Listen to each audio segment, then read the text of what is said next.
On this episode of the Oklahoma Breakdown with Ikard and Lehman, presented by Riverwind Casino. It's the biggest recruiting weekend of the year for OU football, so we talk some ChampU BBQ. In Football Guys Talkin Basketball, we discuss all the big NBA storylines, the KD game, Chris Paul, and Kawhi, and we give you our winners and losers of the week. Please download and subscribe to the podcast, rate it 5 stars, and write us a good review. Follow the show on Twitter, Instagram, Facebook, and YouTube. Just search Oklahoma Breakdown on any of those, and you'll find us. All right. Our man, Michael Hosty, will kick this thing off. It's time for the Oklahoma Breakdown. It's beautiful Thursday, June 17th, and you're listening to the Oklahoma Breakdown with Ikard and Lehman, presented by Riverwind Casino. Riverwind is Oklahoma City's premier casino experience, and your health and safety are Riverwind's #1 priorities. There are so many reasons why Riverwind is consistently voted OKC's #1 casino, but it all starts with their amazing variety of gaming thrills and excitement. Riverwind's beautiful award-winning environment plays host to more than 2,800 of the latest electronic games, with a huge selection of table games, including blackjack, blackjack match, roulette, and Teddy's favorite, craps. No matter what your game, Riverwind has it in spades and hearts. And Fridays in June from 6 p.m. to midnight, you can win your share of $80,000 in cash and bonus play in Riverwind's $80,000 summer vacation promotion. That is a lot of money. If you need help finding your way, just visit riverwind.com. Riverwind Casino, simply the one. Now, we're recording this on Wednesday night. Please remember to leave us a 5-star review on Apple. What? We're off to a hot start. Here we go. We are going to do an episode of listener questions, a mailbag episode here this week, I think is kind of the plan. So please leave us a 5-star review on Apple Podcasts and comment with your question. We will answer pretty much whatever. Doesn't have to be football related, but yeah, I think that one is going to be fun, Ted. I agree. I can't wait for that. A little change up, going to be fun. Going to see what people want to hear about, want to know out there. Sure, there's going to be some awkward questions thrown in as well. It should be fantastic. Yeah, it's going to be great. We have intelligent people that listen to this podcast, so I'm sure there won't be any stupid questions at all. Okay, let's start with the OU football stuff. I mean, that's where we always start, and it is an incredibly important weekend for Oklahoma football. It is the most important recruiting weekend of the year, and that is the ChampU BBQ that will take place in Norman. All kinds of recruits coming in town, but maybe the star of the show, Teddy Lehman, will be at the ChampU BBQ. Teddy, no pressure, but I expect you to get every single kid to commit, and I think the fan base, now knowing that you will be there, expects you to get every single kid to commit. So are you up to the challenge? Pressure is on. I'm up to the challenge. I'm going to have my sales hat on. Going to be wheeling and dealing out there. No, not wheeling and dealing. That's the wrong thing to say. I'm going to be talking guys up, trying to get them to make that big decision. Go ahead and commit, big guy. Hey, don't be scared. It's fine. Come on in. Water's fine, brother. I assume that's going to be a lot of fun for you. And it's really important. And the ChampU BBQ has become one of the most important things when it comes to recruiting for Oklahoma football. And without having the spring game this year, this year it becomes extra important. It's a time for the coaches to try and develop relationships with these kids. It's a time for these recruits to see the coaches away from football a little bit, maybe see what they're actually like out of the building. Now, it's still recruiting, so the coaches are going to say what they need to say, do what they need to do. But Ted, don't you think that this more casual atmosphere, I think it's all geared around making the kids more relaxed and more comfortable and having it feel less formal? Maybe that's the best way to put it. Yeah, no, I don't think there's any doubt about that. It's a fantastic way to do things. You know, whenever they started that early signing period, it totally changed the recruiting calendar. And instead of having the big visit period being during the fall when you're trying to get guys to sign in February, all of a sudden it changed. You need to have those visits happen before the season starts, and campus visits during the fall during the season are kind of the icing on the cake, but you've got to get the majority of your work done way earlier than you used to. It's totally changed things. So I think this is a good opportunity to do exactly what you talked about. Get in front of the guys, less formal, less structured, just kind of a hangout. Is really what it is. It's a hangout. And I'll tell you what's interesting is these coaches on a typical year, they've already gone to these kids' high school. They've sat down with their coach. They may have had some type of contact, like at a junior day or something like that. They haven't even seen these guys face to face or met them or been to their high school, because we had that year essentially where you couldn't go out and really recruit. So it's going to have a totally different feel than usual. Maybe awkward. It's going to feel like maybe a 7th grade school dance or something, where everyone's just kind of like, do you go talk to them or not? Leave room for Jesus. So I think it's going to be fantastic. It's going to be cool. There's going to be a ton of people there. There's going to be a ton of former players. So there's a lot of moving parts, which means it's probably not all going to go as planned, but I still think it's going to be a great event. Yeah, sounds like there's going to be a lot of the OU guys that are currently in the NFL coming back to help. And this is all within, it's all legal with NCAA rules. They're not doing anything nefarious there. They are just bringing back some really successful football players to add to the recruiting pitch, which is a very smart idea. So you've got guys that aren't committed that are coming to the ChampU BBQ, but you've also got guys that are already committed that are coming, like Raleigh Brown, the running back from Modern Day out there in California. You've got Kobe McKenzie, the linebacker there from Lubbock. He'll be there. Demetrius Hunter. Is that our man? That's our man, Pancake Hunter, isn't it?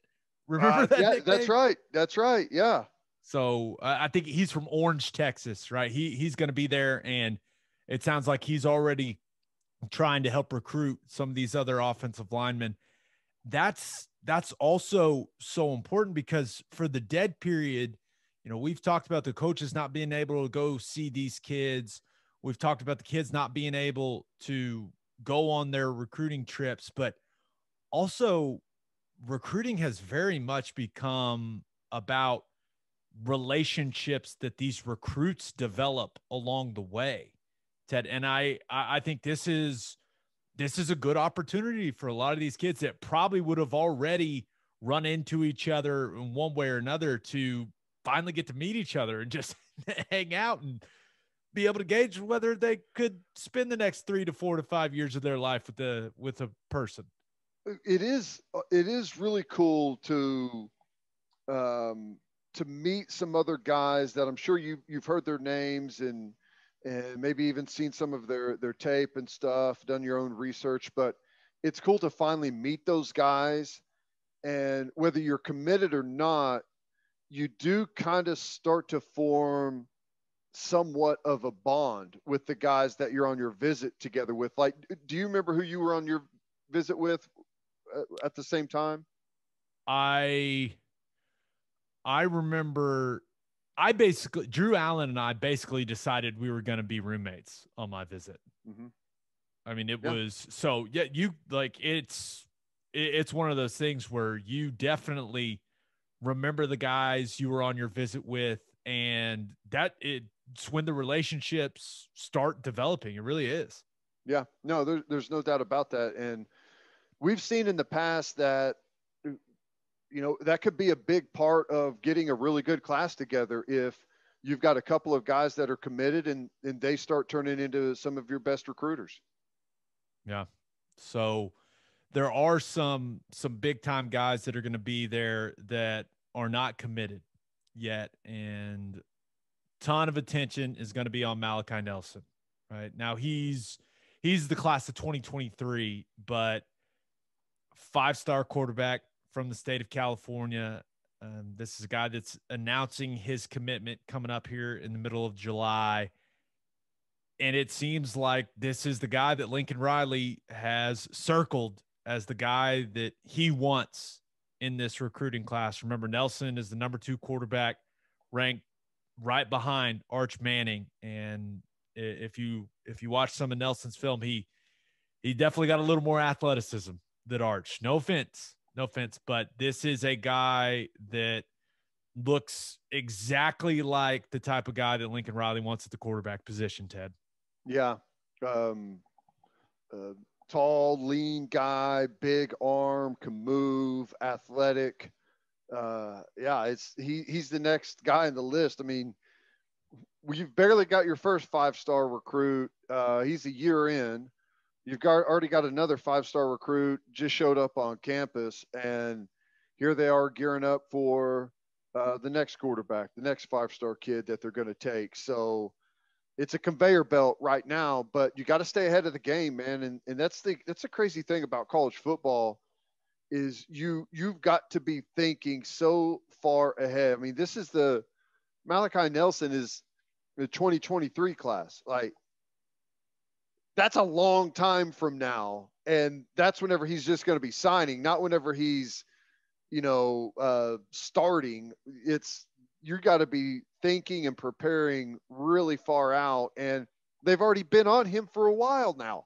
It's not like they're just now developing this relationship. So it's amazing. It's amazing how they're able to find these guys really before they're even close to being fully developed as a high school player, not even a college player. It's nuts. Yeah, recruiting's insane now. I mean, it's just insane. Couple other guys that are going to be at the ChampU BBQ. Gavin Sawchuck, which is an awesome running back name. He's the number 2 running back in the 2022 class. Ted, we've talked about how OU needs to get more talented in the backfield. And this is the type of guy that, we're kind of thinking about. Remember, Raleigh Brown, who's an extremely talented back, already committed, also going to be there. So this you're hoping that, with Brown and a guy like Sawchuck, that's your new, Mixon and Pirine type of situation. Now, those guys' body types maybe that's not a great comparison, but along those lines where you can get a 1-2 punch at running back in the same recruiting class. Yeah. Well, he's got all the offers from all the top spots: Ohio State, Notre Dame, Alabama, Southern Cal. So that's who you're in company with right now. And I got to tell you, you've already seen it with Raleigh Brown, but the fact that they're in on another guy of that caliber in the same class, that's difficult to do. And I've been talking about it. And in my opinion, this is where having DeMarco Murray on your staff and finally able to get him in front of recruits is going to pay off. Yeah. So we'll see if old DeMarco can get a commitment out of Coffees for closers, DeMarco. What a name. Just walk up to DeMarco at the barbecue and go, coffees for closers. see how that, let me know how that goes. But it's also going to be a big weekend for Bill Bedenbaugh.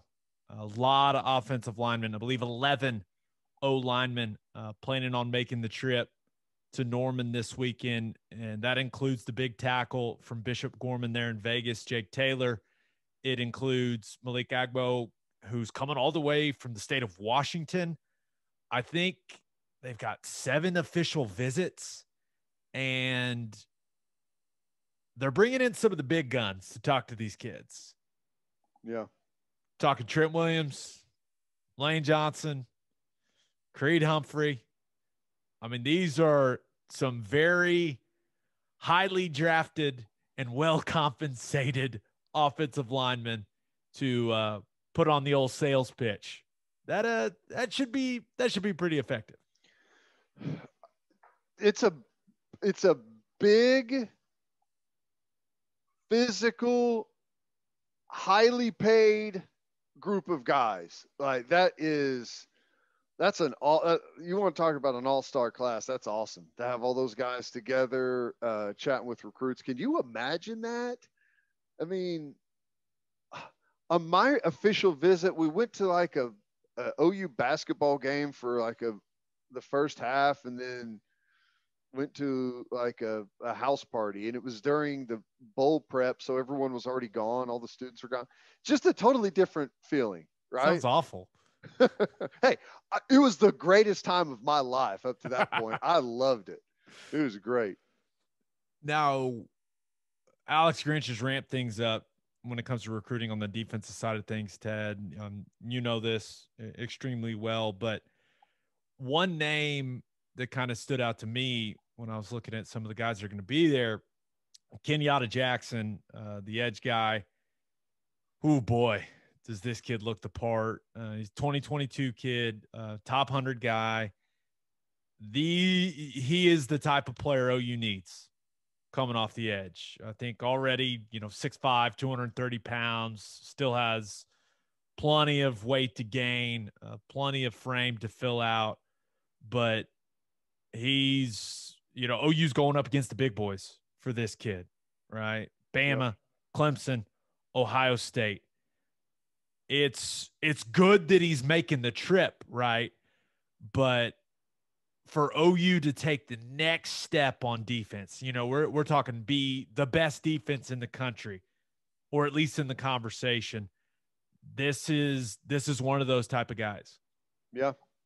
It's I'm looking at his offer list right now. It's Alabama, Ohio State, Oklahoma, Clemson.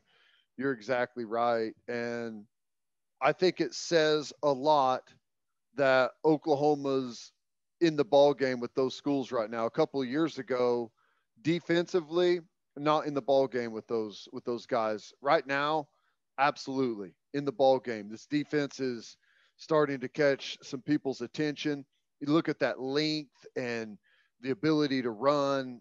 That's exactly what they're looking for. That's what they've been preaching since they got here. So that's awesome. And we'll see, you come, you pull off a really good event. You have some really good former players there to chat with, and you get an opportunity to sit down and talk with this staff, and let Jamar Kane go to work about what he sees in you and what you can do. I mean, getting them here is the battle. Trying to get them here and get them to the event, that's the battle. Once they're there, the rest of it, it doesn't necessarily sell itself, but it's not like you're outclassed by anyone else. You can show these kids, what the experience at Oklahoma is like, and it's top notch. Yeah, and they've dialed up the equipment sale during this thing, right? To create a little campus buzz. That's on the same day, right? Oh, is that right? I didn't know that. So what do you mean? Like you can buy some of the game use stuff from a year ago or something? Yeah. You remember that big equipment sale they always have? It's normally during the spring game. And yeah, Saturday, June 19th, 9 a.m. to 3 p.m. Creating the campus atmosphere, baby, with the equipment sale. Very, very smart. Very well done. How much do you think it would cost to pay like 150,000 extras to just like mill around campus? We will give you $5 an hour to just walk around. Here's a little bit of spending money. Just walk around. There's food trucks are going to be here and everything. Just be here. Just be there. Just create the vibe. There are, and I know this is going to get you excited, there are a couple big time safeties that it sounds like are going to be there. Zion Branch, which is an awesome safety name. 6'3", another kid out of Bishop Gorman there in Vegas, a top 50 guy. You've got the Chase Biddle kid, who's another 6 foot plus kid from Garland. He's a top 100 guy. Teddy, I'm starting to see a pattern here from Alex Cranch. I think he has a type. You know, whenever you get on a roller coaster and there's like the cartoon character over there holding the hand up, like you've got to be this tall to get on the ride. I think there's one of those outside the defensive meeting room. Like you've got to be 6 foot tall to get into this room from this point on. That's who he's going after, and you know that's another thing that they've talked about it at the edge position. They've talked about it at backer, but you know, nowhere more than in the secondary that they want more length. They want more size back there, bigger, longer, more physical guy. I won't ask you to divulge any of the secrets, any of the things that are going to go on, but just promise me one thing. Mm-hmm. You will brag about yourself. You will let these youngsters know how good you were at football. Promise me this, Ted. Break out the film if you have to. Bring the butt kiss if you must. Let me show you guys a little something. Let me put the film up here on the jumbotron while we're out here eating some dinner. No, I'm going to let my cornhole game do all the talking because they're going to have some bags out there, I think, during the barbecue. And be ready, fellas. Which is interesting. Do I let them win? How does that work? No mercy. Okay. Show them. Be like, this is what you do. You destroy them in bags. You walk over to them. Maybe you got one of the coaches next to you and you go, I don't know if this guy's OU material. And see how he reacts. If he doesn't challenge you to a rematch, get him out of here. Pull the offer. Don't need him. I'm going to do the coaches a favor. We'll see who's competitive and who's not, right? Get him going. Funny. I trust you. What could go wrong? So I feel good about my cornhole game against these recruits. My guess is cornhole's probably not their thing. That's an old guy thing. Yes, that is. You get to the caring less and drinking more phase of your life, and that's when you really start. Sports you play while holding a beverage, you know? Exactly. Things that don't hurt. Okay, for our call your shot question, we asked the listeners if there was one thing they could recommend that these recruits had to see or eat during the ChampU barbecue, what would it be? And just in classic fashion, Ryan Kitchens at Ryan Kitch. There's only one right answer here. Sugars Norman. Woo. You know, I'm just not sure if that would have the effect that you want it to. It's definitely a landmark. It's definitely something that are these kids 18? They're not 18, right? Yeah. Is that place 18 some of them probably. I don't know. How old are high school juniors? I don't know. 17, right? 17, yeah. You're probably right. Oh, some of them are probably 18. They probably did the old Clinton, held them back. I feel like that sugars, it may not be that big of a factor, you know? It's like, you know, I don't know. Cheap beer. Friendly people. I don't know if that's what you want the recruits seeing. Hey, you never know, though. Maybe sugars is improved. We've got at Moby_Dick says, sound dumb, but he says, sounds dumb, but they got to get a steak sandwich supreme while in town. Del Rancho. Huh. Is Del Rancho unique to Oklahoma? I have always thought it was only an Oklahoma thing. I could be wrong. Is it not? I don't know. The only places I've ever seen them awkwardly or strangely, I guess, is Norman and Tahlequah, of all places. Those are the only two Del Ranchos I've ever seen and been to.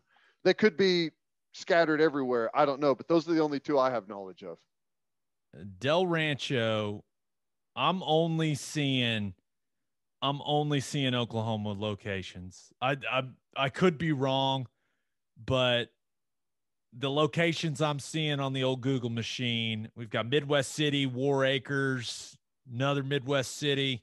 Look at Midwest City, multiple Del Ranchos. How about you? Look at you go. Hey, Mustang. You will not hear me hate on a Del Rancho steak sandwich supreme. It's fantastic. Delicious. Last one. I thought this one was interesting. It comes from Brian Harvey at OKC Harvey on Twitter. He said, I'd have entertainment. Pay for a top musical artist for a private show geared towards the recruits and not old white people. Pull some strings and impress them. To Brian Harvey's defense, from his picture, he is definitely an old white person.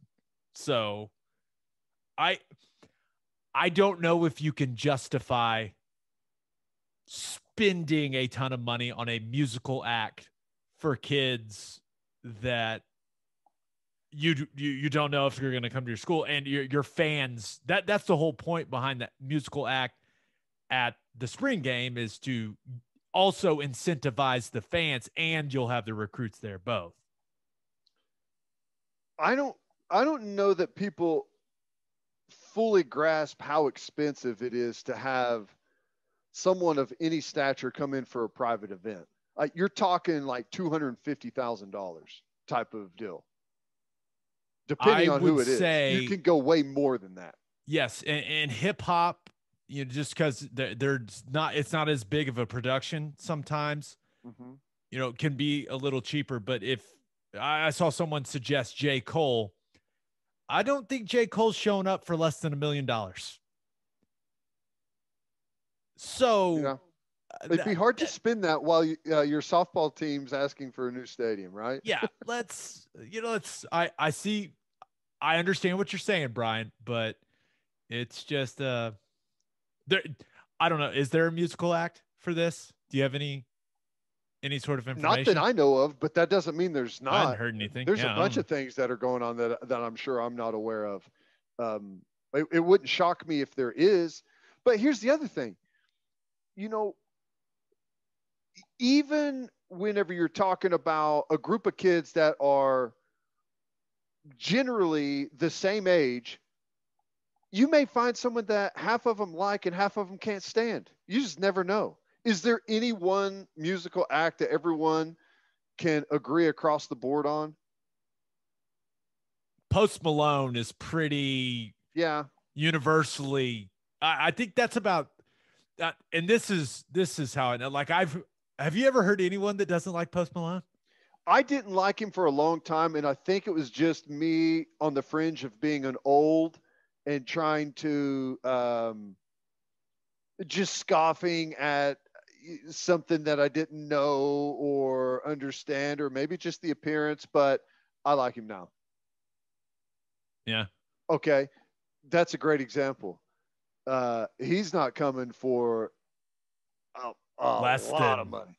He just spent like, what was it, $1.5 million on diamond fangs to put into his mouth. I mean, you at least got to fund that. You at least got to fund the fangs to get Post Malone to show up in Norman, right? I don't know. I don't have a great grasp of what it takes for which is musical.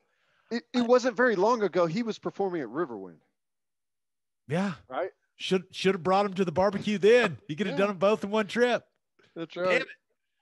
All right, Ted, let's move on to football guys talking basketball. But first, let's talk money. First Fidelity Bank is a full-service financial institution based in Oklahoma with tailored solutions for all your personal and business needs. Checking accounts, saving accounts, home loans, and much more. They do it all. Whether it's online banking from your computer or mobile banking from your phone, everything is stress-free with FFB. Making mobile deposits, paying bills online, and moving money to different accounts could not be easier. First Fidelity Bank also provides free ATMs worldwide, making banking convenient wherever you are. They also give back to the community. FFB donates a total of more than $500,000 to local charities and educational foundations.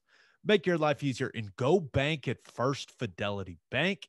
Visit ffb.com for more information. And make sure you send your kids to Bishop McGuinness Catholic High School.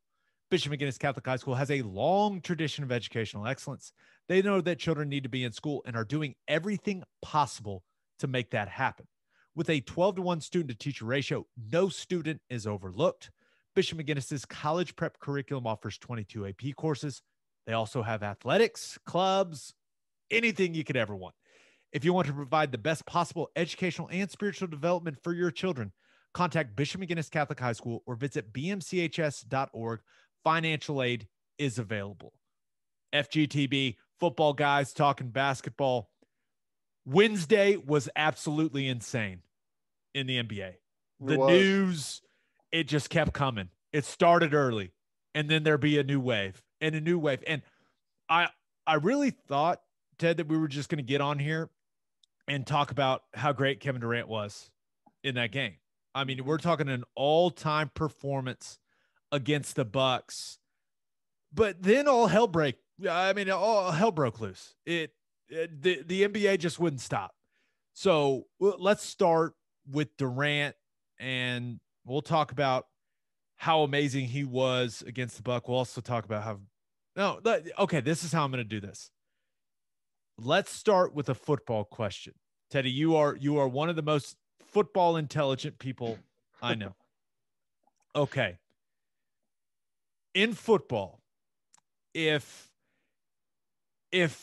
heading into a game, a corner had missed the entire week of practice and was a game time decision because he had an injured hamstring, in your opinion, what would an offense do knowing that?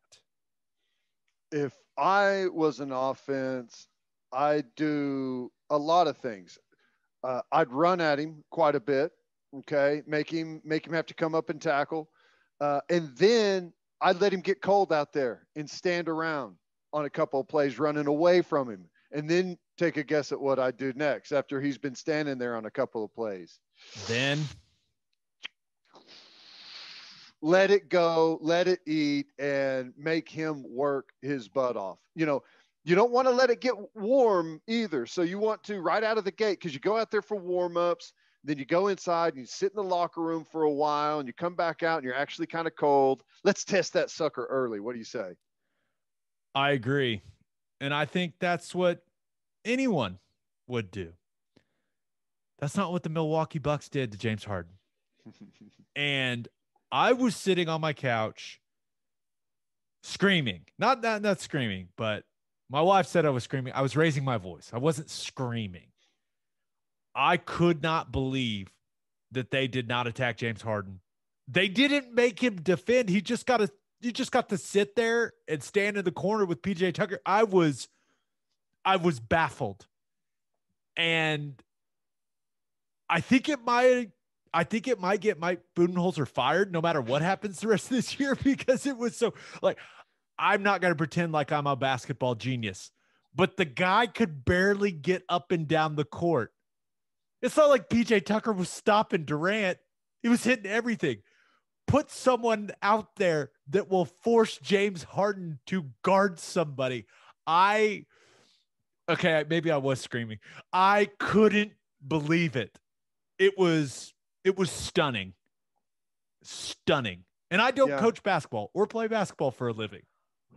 Well, I would say that maybe their only theory is that you can't force someone to play defense that already absolutely refuses to play defense to begin with.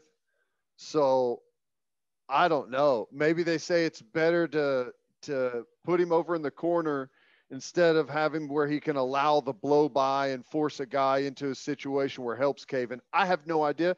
I don't know anything about basketball, but it does seem odd. I would try to put the pressure on him and make him run back and forth across the formation, all kinds of stuff. It was unbelievable. Giannis didn't guard Durant at all. That makes no sense. And after the game, he's like, "Oh yeah, I'll do it if I need to." Like, dude, what? You needed to.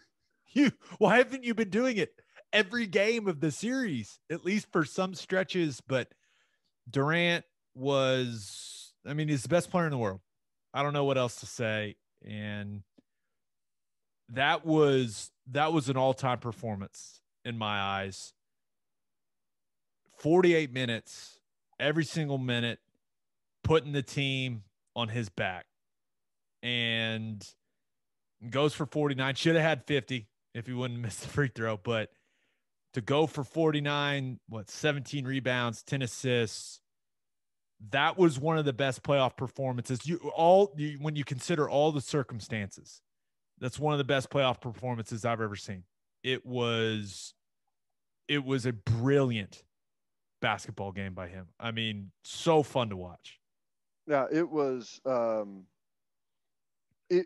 It's not just one of the best playoff performances that you've seen. It's one of the best playoff performances that anyone's seen.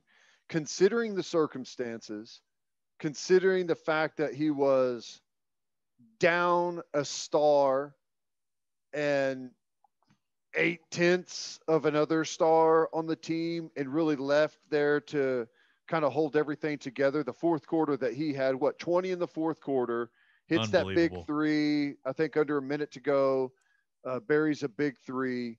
He was just fantastic. And doing all of that, knowing that the pressure was on and everyone across the country, not that he was listening, I don't know if he was or not, but if we know Kevin Durant, we know he was.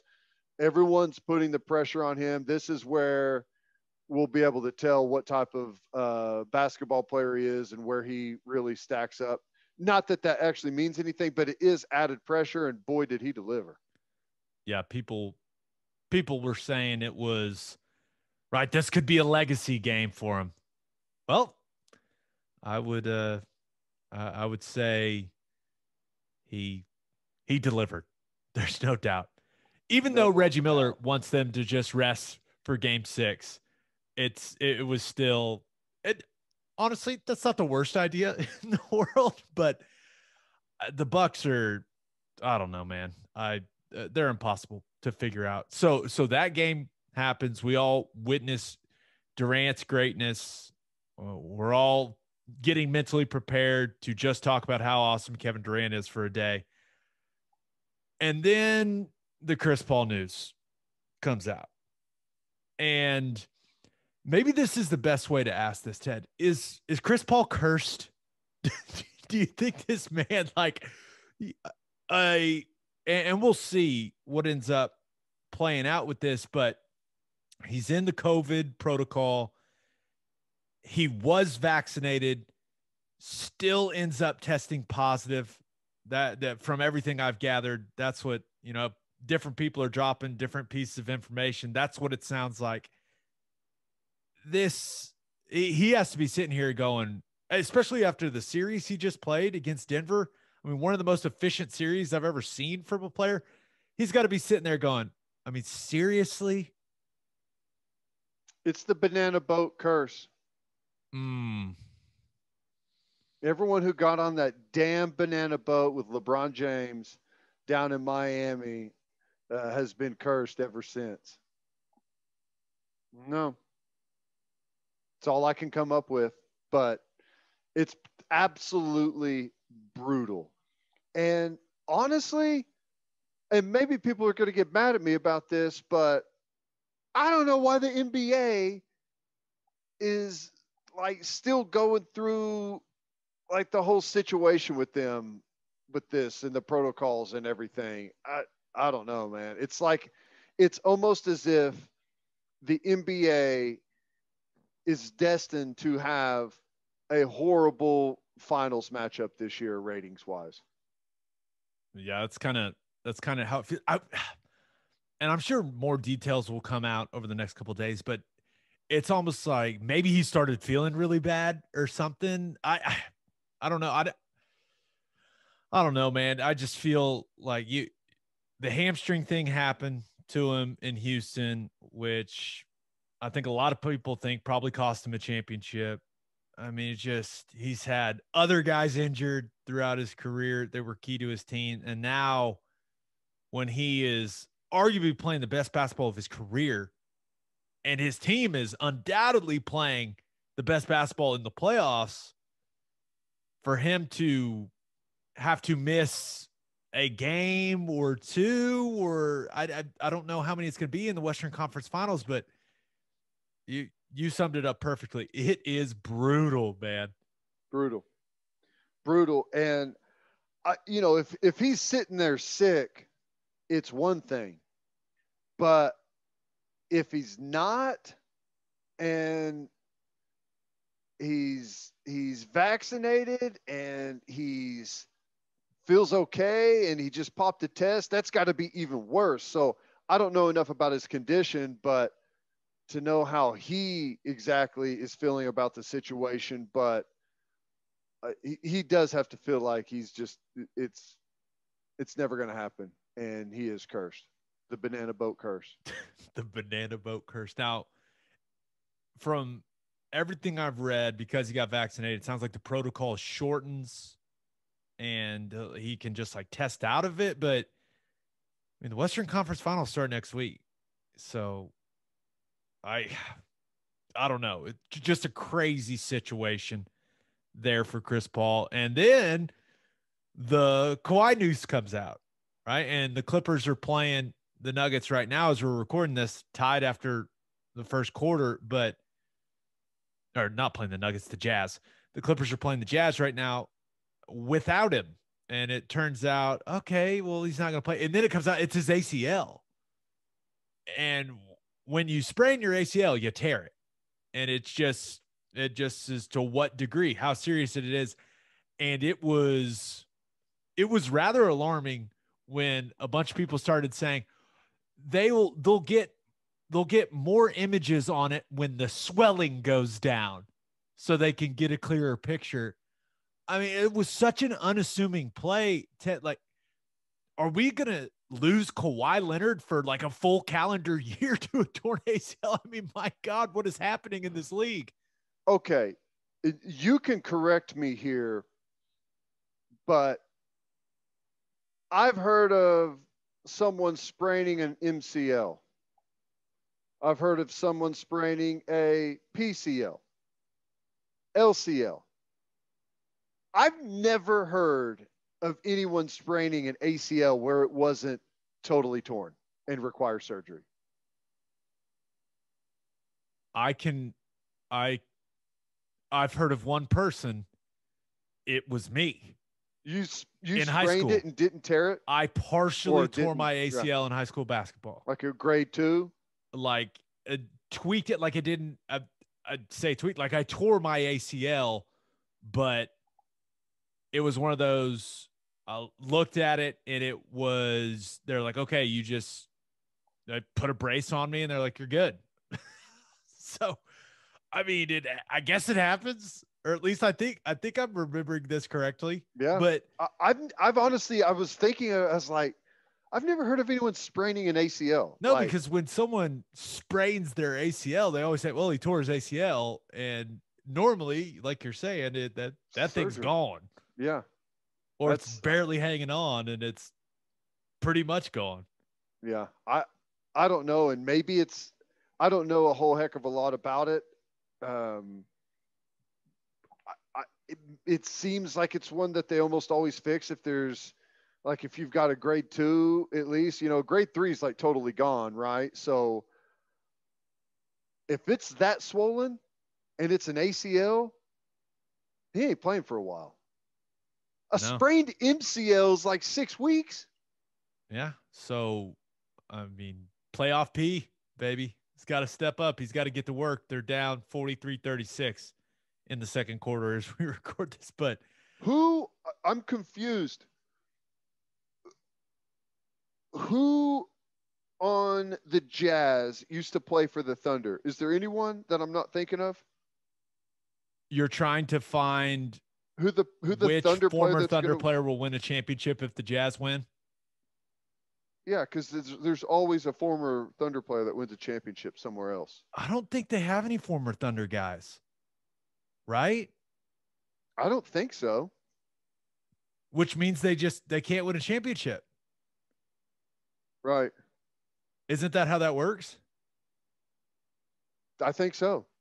That's our theory. Yeah, I'm looking at the roster right now. Oh, Ilyasova.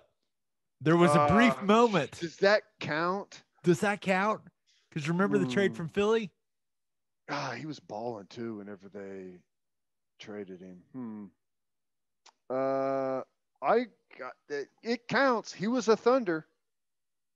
Had him under contract, right? So there you go. Your theory still holds up. Man, There that was good podcasting right there. LeBron did come out and say something, right? That made a bunch of waves, just added to the NBA madness. Put that thread of tweets out there, basically telling the NBA, I told y'all, I told you so. I told you this would happen. It is starting to feel like, and I never really feel bad for the basketball guys because, I mean, it's not as physical as football. It's a lot more physical than people think it is, but it ain't as brutal as the sport we played. But it does feel like the condensed season and the quick turnaround from the bubble, it's taken a toll.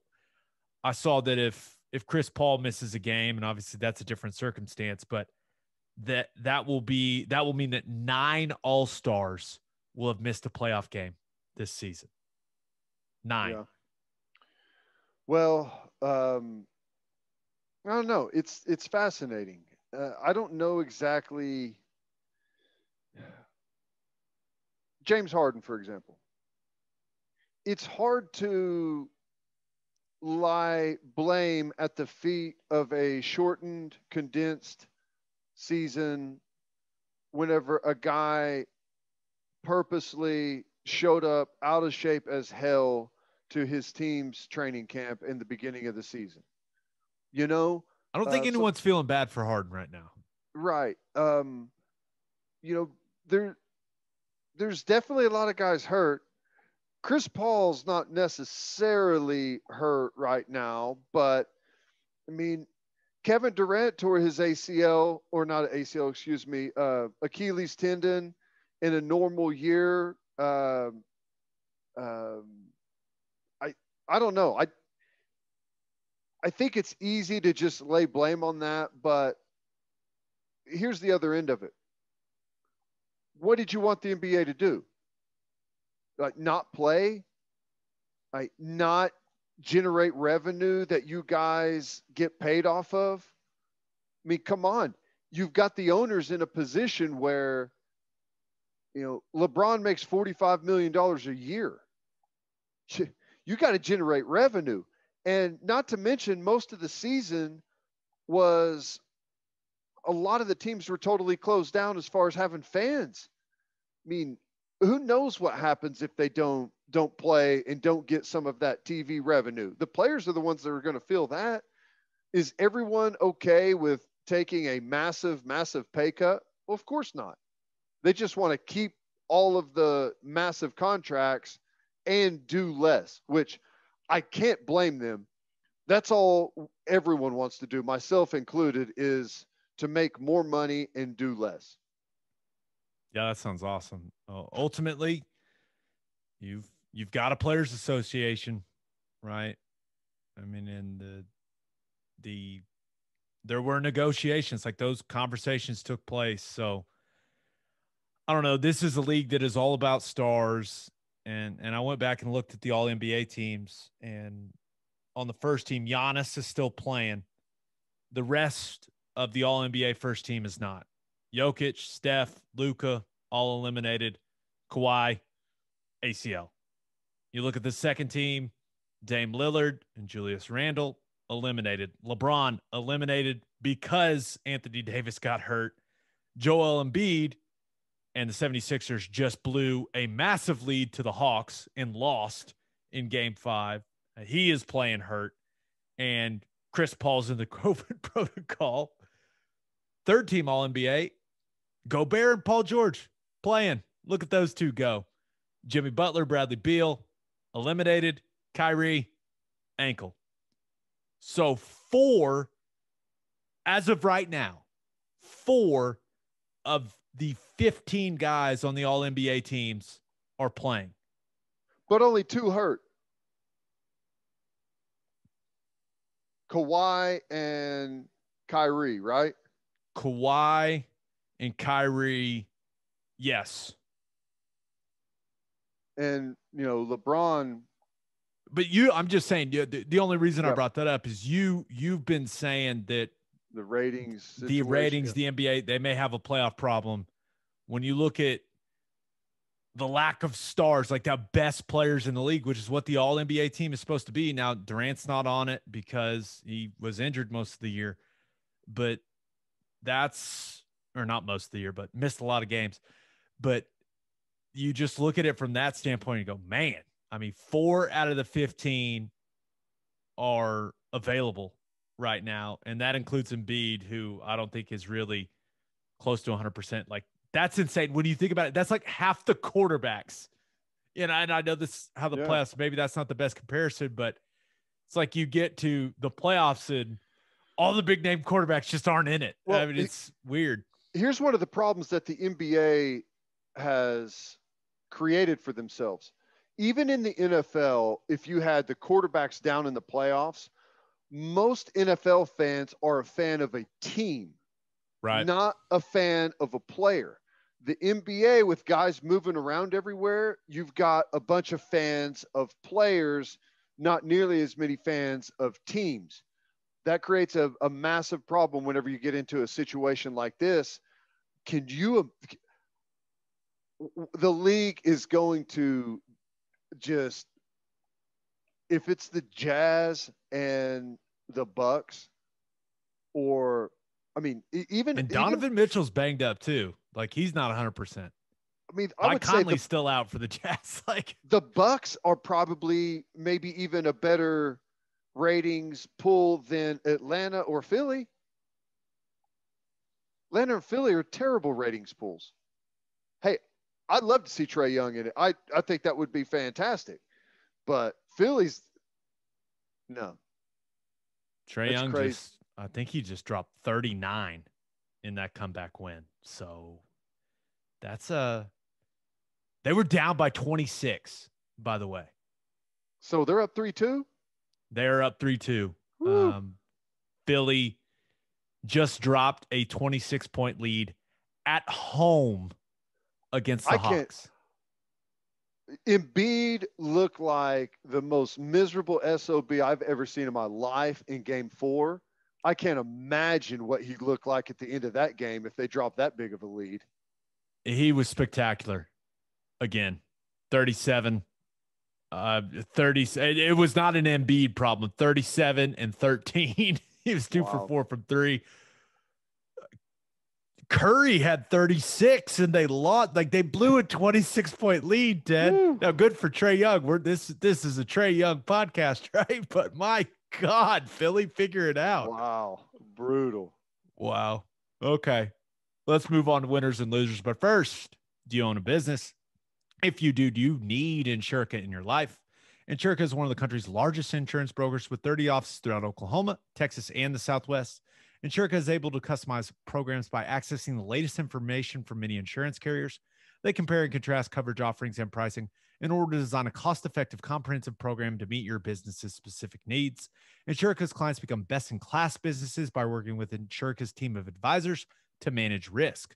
Purchasing insurance is only one way to protect your business.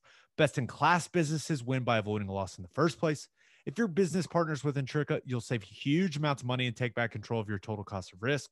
I'm an Insurca client, and you should be too. If your business wants to be best in class, connect with Insurca at Insurca.com. That's INSURICA.com. And make sure you connect with our friends at Advanced Weight Loss Clinic of Sand Springs. They'll help you execute a realistic and achievable weight loss plan designed for you and only you. They've got all kinds of treatments for men and women. They're licensed and trained experts combine diet and exercise with hormone therapies to maximize your results. If you're struggling with low libido or low energy, Advanced Weight Loss Clinic of Sand Springs can help with that too. They also offer Botox and fillers to get on the path to losing weight. Call 918-241-LOSE or visit their Facebook page. If you mention the podcast, you will get a free fat burner injection. All right, Ted, as always, kick us off. Who do you have as your winner of the week? My winner of the week is authentic Mexican food trucks. Okay. You have my interest. Continue. Shelby Houlihan. Okay. The reigning 1,500 and 5,000 meter champion for the U.S.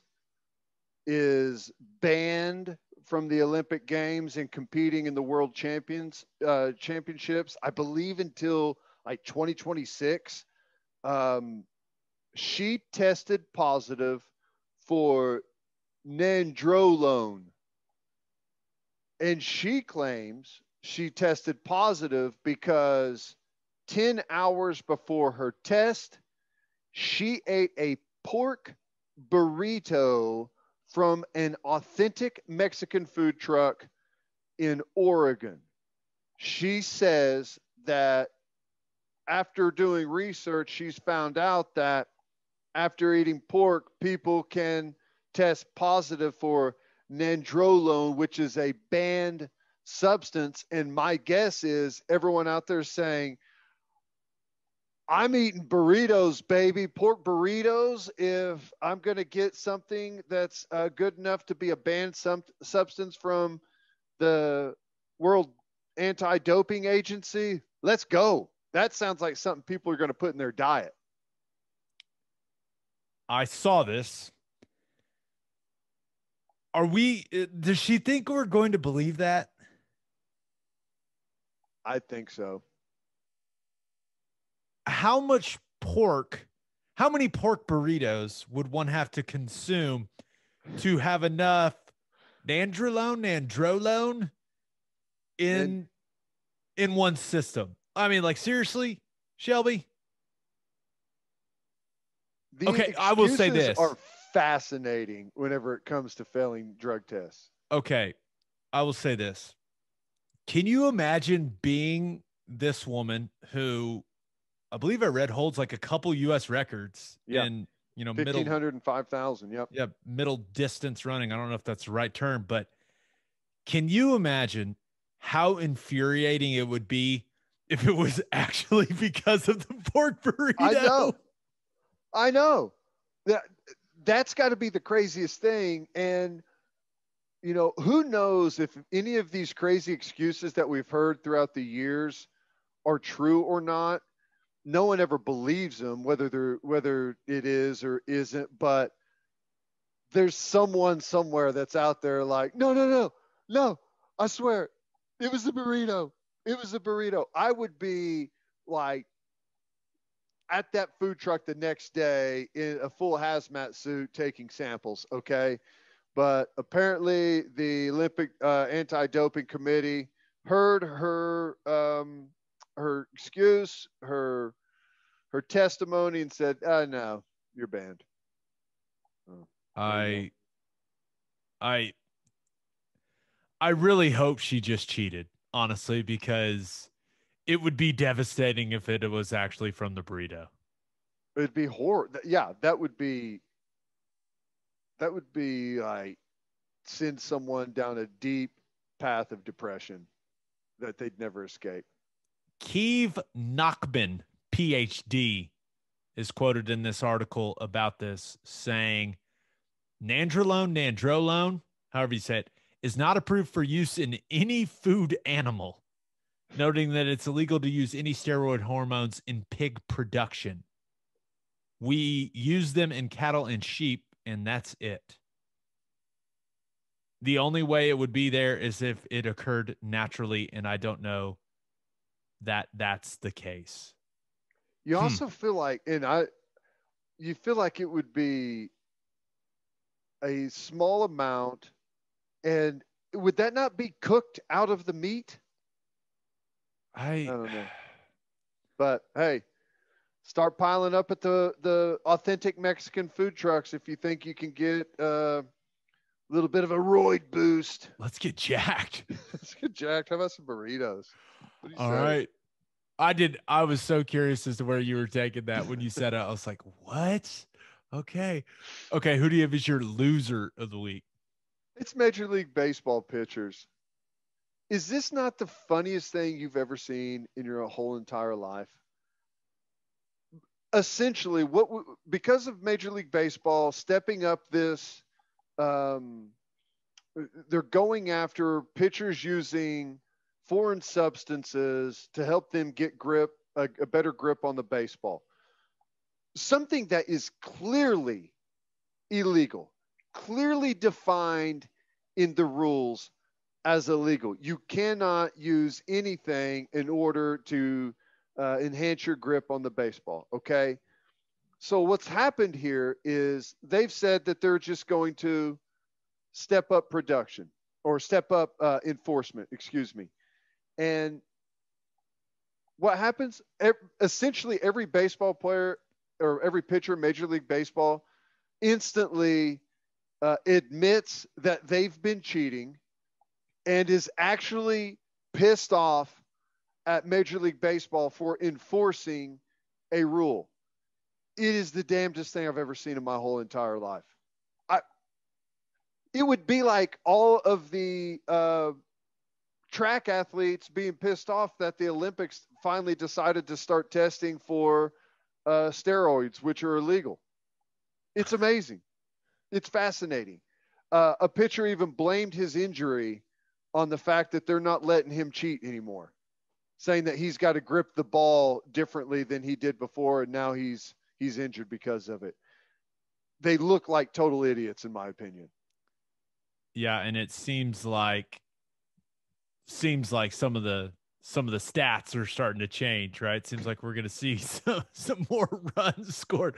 I think I was just watching SportsCenter, and it was just like a highlight reel of curveballs just being hung in the middle of the plate and guys just blasting them to the moon. I was like, oh my. So it's something that it's definitely going to change the game. So I don't know. I'm with you. And I guess if you get caught with it now, you get like a 10-game ban.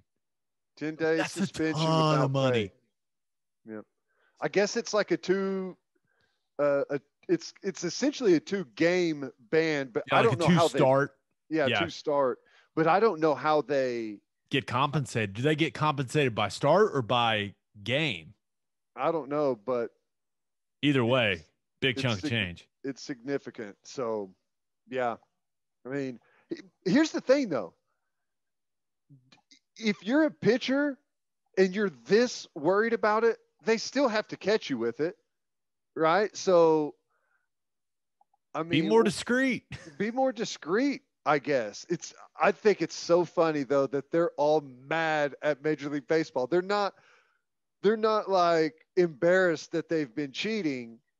They're mad that they're going to start enforcing the rule. And I love some of the hitters, but even some of the hitters, Pete Alonso said what I consider to be the dumbest thing I've ever heard in the history of sports, that he would rather the pitchers keep using the substances so he doesn't get hit with a baseball. What the hell? Man. What the hell is he talking about? Yeah, I'd rather just go ahead and continue to strike out left and right. No big deal. Not be able to hit the baseball than get hit with it. I'd rather that thing keep spinning like crazy, baby. Yeah. You know, it shows his concern was striking out. Just strike out 15 times than hit a home run. And here's the other thing. He's wearing more gear than a middle linebacker in the NFL now whenever he steps into the box, with shin guards and elbow pads and wrist blockers and all that stuff that they've got on now. So I was amazed that a hitter actually said that. That was just as crazy. The best quote about this entire thing was the video of Pedro Martinez going around from MLB Network. He's talking about this whole thing, and I believe the quote was, "I dictate how my balls or how I want my balls to be rubbed up," I believe was the was the phrasing that our man Pedro used. So sometimes the baseball lingo doesn't translate over as good as you would think. I dictate how I want my balls to be rubbed up. Agree. Totally agree, Pedro. Guys, spring is here, and you know what that means. It is hard seltzer season, baby. And there's only one hard seltzer that we drink on this podcast, and that is Will and Wiley Hard Seltzer from Coop Ale Works. It's perfect for any occasion. We drink it by the pool, at the lake, and at the tailgate. It's made in Oklahoma, and it is absolutely delicious. One of the Wiley is customized for the Oklahoma lifestyle. Go find it right now in a store near you, and go follow them on social media at Will and Wiley. If you're drinking some because of us, tag them, let them know. Ted, for my winner of the week, thought about going with LaMelo Ball. When's the last time you thought about LaMelo Ball? It's been a while, but Had a really good year in Charlotte, right? Had the wrist injury, missed some time, but I will give respect where it's due. That man had so many haters. He ends up having a really nice rookie year there for the Hornets, averaged 15, 5, and 6. Shot the three much better than a lot of people thought that he would, especially some of those videos we saw of him playing over in Australia. Showed he's got a special gift for passing the basketball and ends up winning Rookie of the Year and deserved it. I mean, how about that? Honestly, the Ball kids seem like good dudes. Seem like good teammates, good basketball players. It's their dad that was a total idiot for so long that it made everyone on the planet hate the boys. And now that that's faded, playing some pretty good basketball. Nice. I mean, LeVar was a lot, but he clearly did something right. He did. Did you ever hear him tell how he potty trained his sons by the time they were like 8 months old or something like that? I need to call him and get this figured out for this son I'm about to have. He says he'd wake them up in the middle of the night, take them in, put them on the toilet seat, and when their butt hit the cold toilet seat, they'd pee instantly. And he did that every night with them. That's how he potty trained them. I don't know if it's true, but for some reason I remember that story. If it gets bad down the line, maybe I'll give that a try. Thanks, LeVar. I thought about going with Tua Tagovailoa as my winner of the week. And I know that sounds weird. He has the horrible practice, right? Throws 5 interceptions in the pouring rain. Everyone is talking about it. Dolphins fans are freaking out. But Teddy, there was one very, very large criticism we had of his play last year. And that was the fact that not only would he not throw the ball down the field, he wouldn't even look at verticals. So the fact that he's taken some chances, I'm going to choose the optimism route. And I'm going to say, well, look, at least he's trying to push the ball down the field. That he could be the winner of the week because that seems like growth. Now he'll learn what throws he can and can't make, pushing it down the field, and hopefully he stop throwing it to the other team if you're a Dolphins fan, but maybe it's growth just disguised in a really, really ugly way. I'll say this. He's a winner in my book. He's got a hell of a defense on the other side. I guess that's one way to look at it. Okay, but my winner of the week, and they're not going away just because the Women's College World Series is over. OU softball. They are my winner of the week. First, because the NCAA and the NCAA softball committee came out and they have heard the complaints, right, about the schedule for the Women's College World Series, all those games being jammed into such a small window. They've also heard some of the suggestions about how they can enhance the entire experience for the athletes at the Women's College World Series. Hell, they may even get a day off worked into the schedule now, Ted. And I feel like that's a win for Oklahoma softball being the dominant program in the sport. It also sounds like there may be some more improvements coming to Hall of Fame Stadium. Heard Patty Gasso saying something about batting cages. I think Patty wants some cages there. Some cages, want some showers, some better facilities. And I agree. If it's going to be an NCAA championship and it's going to get as many eyeballs as they're getting, they need to give them a legitimate experience. Right. And I think that people here in Oklahoma City will take those suggestions very seriously, from what I've been told, that they are hearing this stuff and that it may not be immediate, but they will continue to improve that facility to ensure that it's top notch, so that when 2035 rolls around, the NCAA doesn't want to look anywhere else for this thing. So, but really, I said it's OU softball, but it may be Patty Gasso because she has been so outspoken recently, and heading into the tournament, during the tournament, after the tournament, it feels right now, and I'm not going to pretend I'm a softball expert, but to me, she has become the face of the sport. Mm-hmm.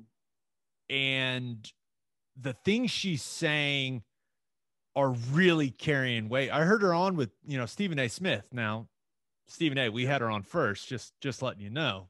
But saying those things publicly and really pressing the NCAA and pressing all those people to get her players and the other athletes in the sport what she thinks they deserve, that's big time, man. I feel like she's really influencing some change in the sport.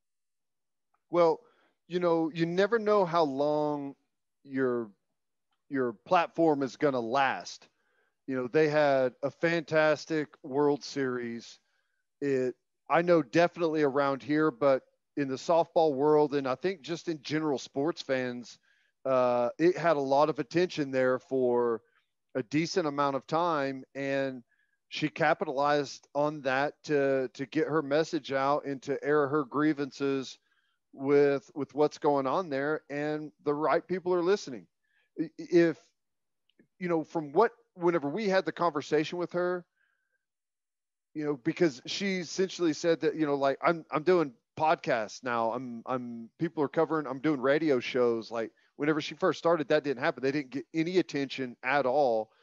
And, if you would have asked her, 10, 15 years ago, if she would be on one of those ESPN shows with an anchor like Stephen A. Smith, she probably would have said, no way, that's for college football and college basketball. So the sport is growing.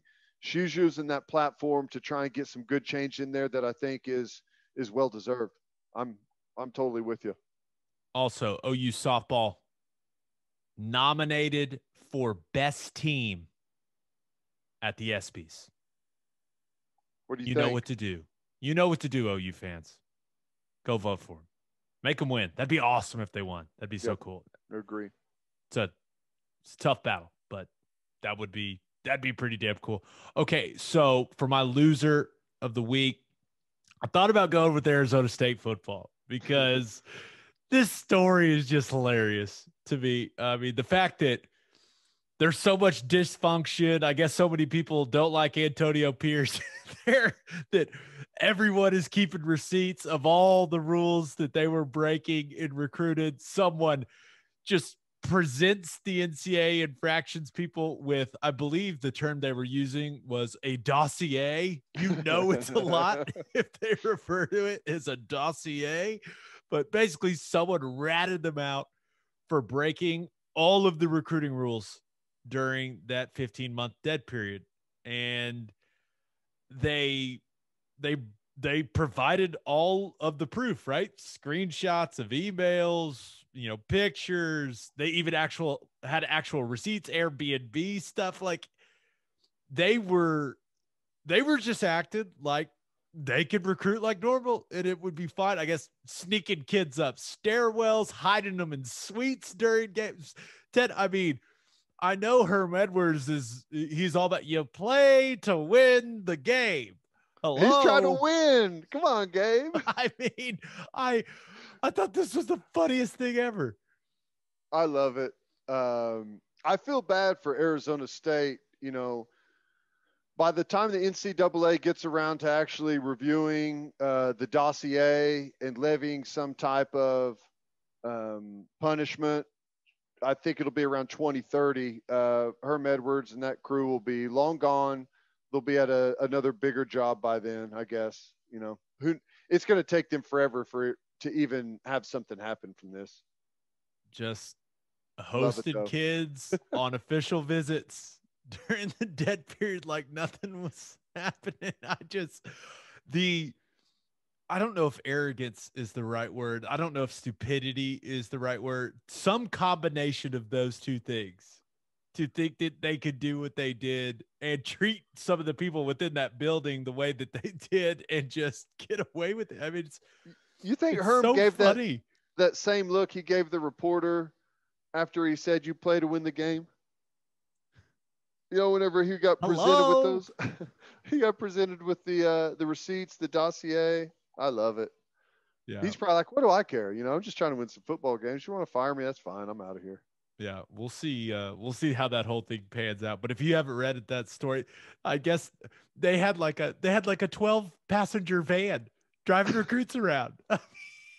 Was it painted on there the Arizona State recruiting van? Is that what they were calling it's it? just, I mean, the story is hilarious. It's great. And more details keep coming out. It's fantastic. But my loser of the week is the USGA or the US Open, whichever one you want to pick, because US Open starts Thursday.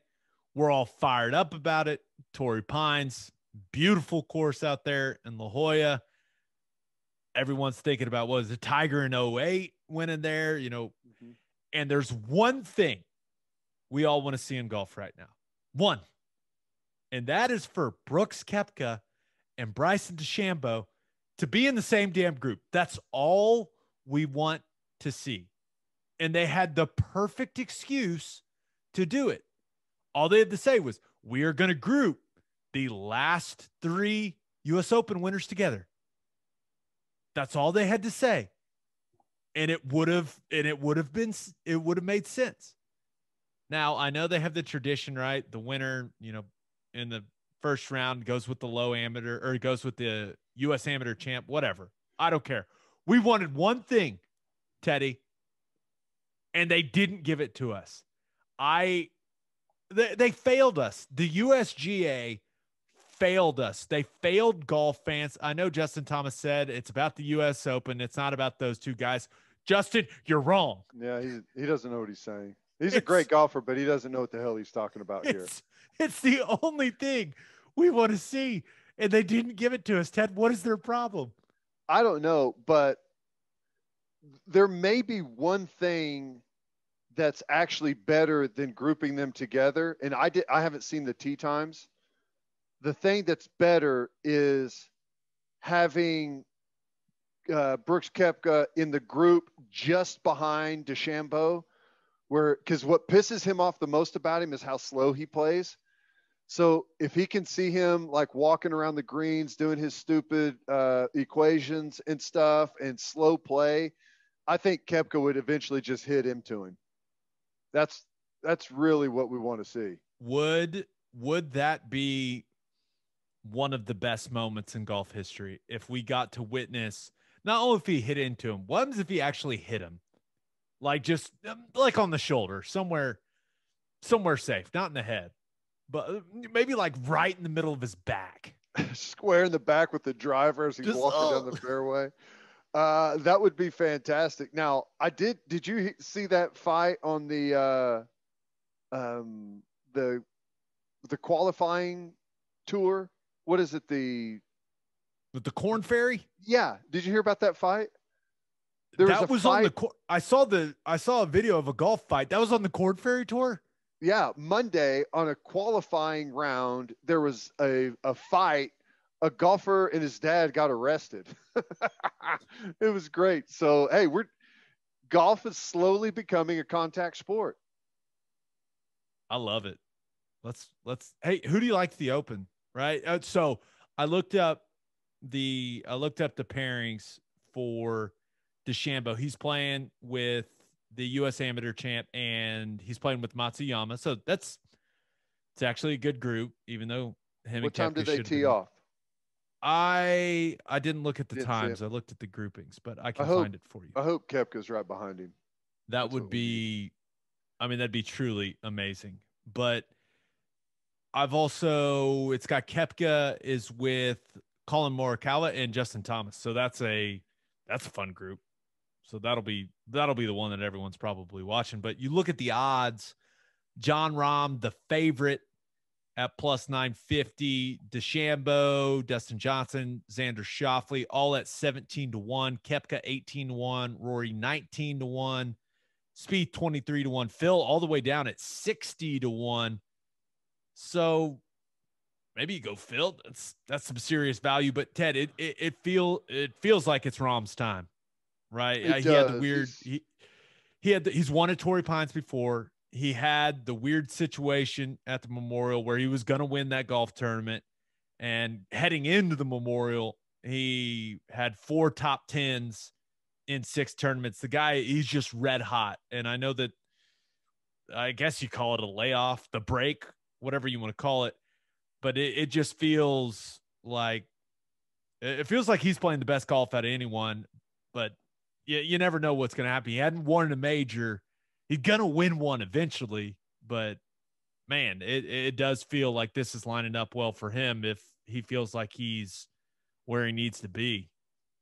I think Rahm will win it. That's not who I would bet on. I would bet on Phil to win it at 60-1. There's a sentimental piece to that. I thought it was awesome whenever he won recently. That was fantastic. He knows that course really well. He spent a lot of time out there playing it and prepping for it. I know that he's got the confidence back, knowing that he can actually get it done. So at 60-1, I'd bet Phil. He's long off the tee. He's got a fantastic short game, and he's great on the greens. I mean, he's still got all of the tools that you need. You know, he's a long shot. I agree, but at 60-1, I'd take those odds. Phil at 61. I like Colin Morikawa also. Morikawa feels like a guy that could win this. If I had to, I'd put him in I'd put him and Rahm in some sort of, top 10 type situation, or top 5 if you can find a book with that, and parlay those two guys, because those two guys feel like they are destined to have a good week there at Torrey Pines. I'll be interested to see what the course setup is. I think DeChambeau could have a decent run at it, depending what the course looks like. If they've got the rough to where it's absolutely brutal, it's going to be hard for him. But, sometimes it's hard to get it in that type of condition. And if it's not, his length is going to give him a great opportunity. Speed will not finish in the top 50. Really? Even though he's been playing had all those top 10s this year. Not in the top 50? He's going to be terrible. He may not make the cut. Speed, I'll say it right now, Speed will not make the cut. First of all, I love how you say speed instead of Spieth. I don't know why you spelled, because it sounds stupid. Don't like him. Well, he won't make the cut. I'm going to add to your fire over there, and Koepka is not right behind DeChambeau. I'm sorry. DeChambeau's group teeing off 1:14 p.m. on the 1st, and Koepka's teeing off he's got an early one, it looks like. Koepka at 7:29 a.m. on the 10th. I was hoping maybe they put him on the 10th to where they're going to be that'd be sweet, rounding through. No, there's good. Hey, it's not over yet though. There could be some fireworks. They could be up there around the top of the leaderboard and get we don't necessarily want them paired together on Thursday. We want them paired together on Sunday. That would be amazing. It's going to happen. It'll happen at some point. Let's hope. Let's hope for golf, because it's all we want to see, damn it. USGA. Episode 121 in the books. We'll have a new podcast that'll drop Monday morning. Just a reminder, you can hear Teddy from 2 to 6 on Sports Talk 1400. And you can hear me from 3 to 5 on SiriusXM Big 12 Radio, channel 375. Hope you all have a great week and a great weekend. Until next time, we appreciate y'all for listening, and do what you always do, Oklahoma. Take care of each other.